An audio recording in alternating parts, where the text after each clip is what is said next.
How long does it take to fly from Christchurch in New Zealand to Scott Base in Antarctica?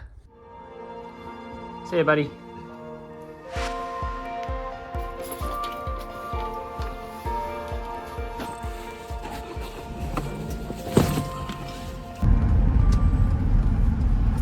"14 minutes after leaving my house, I'd arrived at the airport. I then loaded all of my gear onto a trolley and headed to the departures. I got my passenger declaration card and made my way to my bag drop. It's about 40 minutes since I left home. I am all checked in, I've got my boarding pass, and just waiting here at the International Antarctic Centre for next steps. We've got about an hour. Everyone's going to get checked in and get ready to go, and then they'll call us in for a little briefing before the flight. But cool thing is, there's the C17 just there, so that's the plane that I'll be flying south on today. Exciting times. Trip number 9 back to Scott Base. These are some of the coolest planes on the planet, so I couldn't resist having a look at it before we took off. Today we're flying to Antarctica on a US Air Force C17 Globemaster based out of McCord Airfield in the States. The flight time between Christchurch in New Zealand and Scott Base in Antarctica on a C17 is about 5 hours. Once I had a quick look at the plane, it was time for our briefing, so I made my way back to the passenger terminal. Just like flying commercially, there's a bit of waiting around, so it was an hour and 50 minutes before we got called inside for the actual briefing video. When we fly to Antarctica, we need to wear all of our extreme cold weather gear, so it was at this point that we got told to get dressed.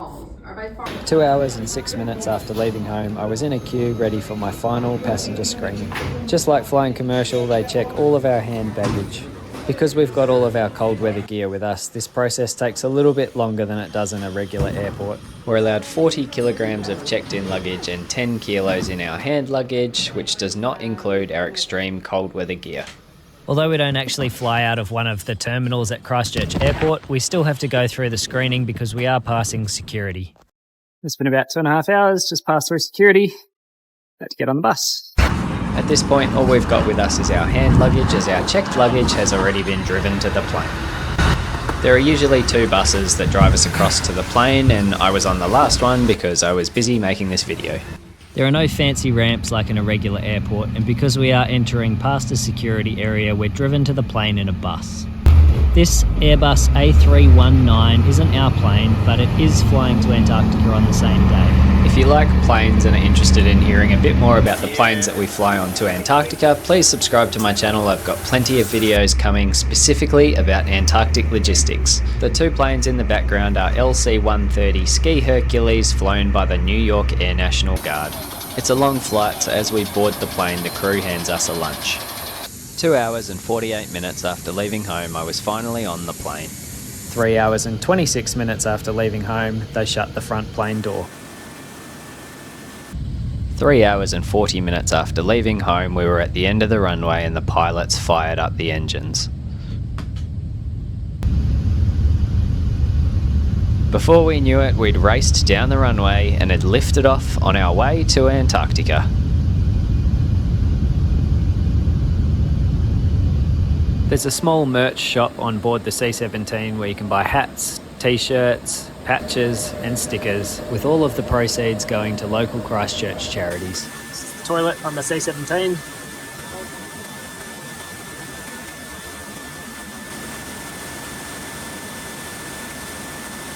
Food is supplied on the flight, and this is everything that we get given.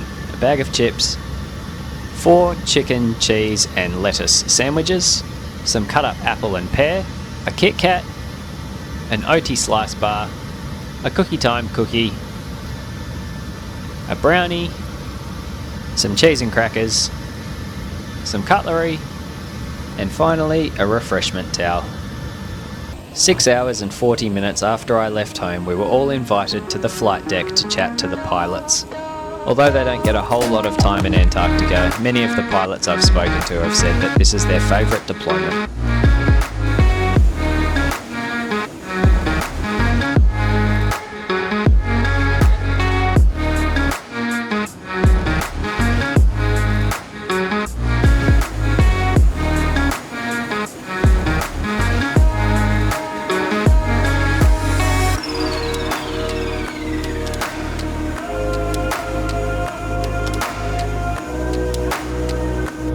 7.5 hours after taking off, we finally got our first views of the Antarctic continent. There are only 4 really small peephole windows on the C17, so to get a really good view I went back up to the cockpit to have another look.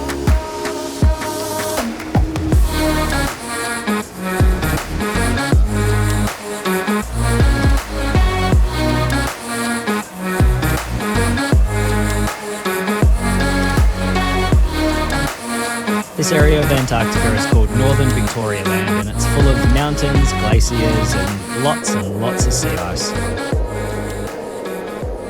More commonly than you might think, planes are subject to boomerang, which means that the weather at the airfield in Antarctica has changed, forcing us back to New Zealand without landing. The sun moving across this wall represents that the plane is turning, and I thought we were boomeranging, especially when this announcement came from the flight deck. Attention everybody. We have not yet made a decision, but we should have one for you in about 30 minutes whether or not we are landing. Thank you. Some low cloud had come in over the area and the pilots were waiting on a status update from the ground to see if it was safe to land. Finally, after circling for about an hour, we got the following message from the flight deck. Alrighty everybody, we are actually going to shoot an approach. We're going to be attempting to land. We'll see if we do.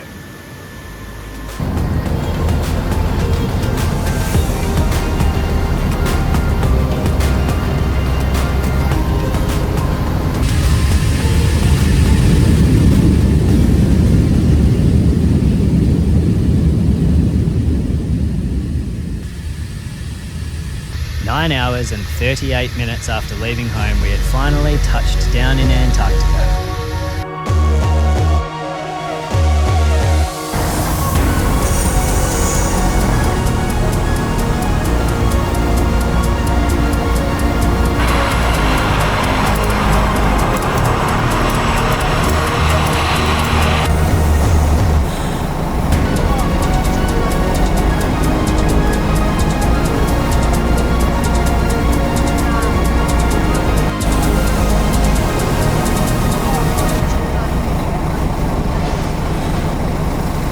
Once we'd taxied to the apron, everybody started getting dressed in preparation for stepping off the aircraft into the cold, frigid temperatures of Antarctica.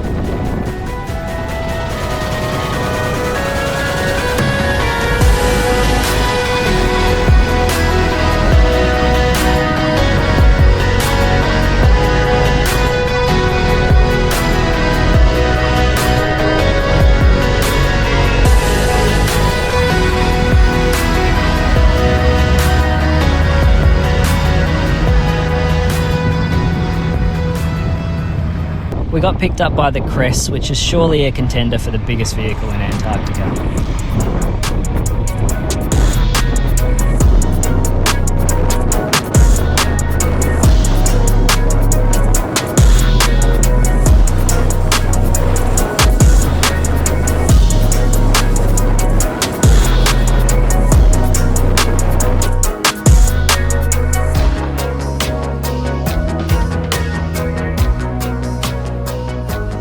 Once we'd all loaded onto the Crest, the driver shut the door and then we settled in for about a 45-minute drive to Scott Base.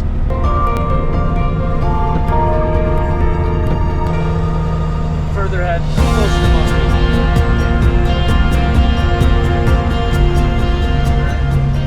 10 hours and 48 minutes after leaving my house in Christchurch, New Zealand, I'd arrived at Scott Base.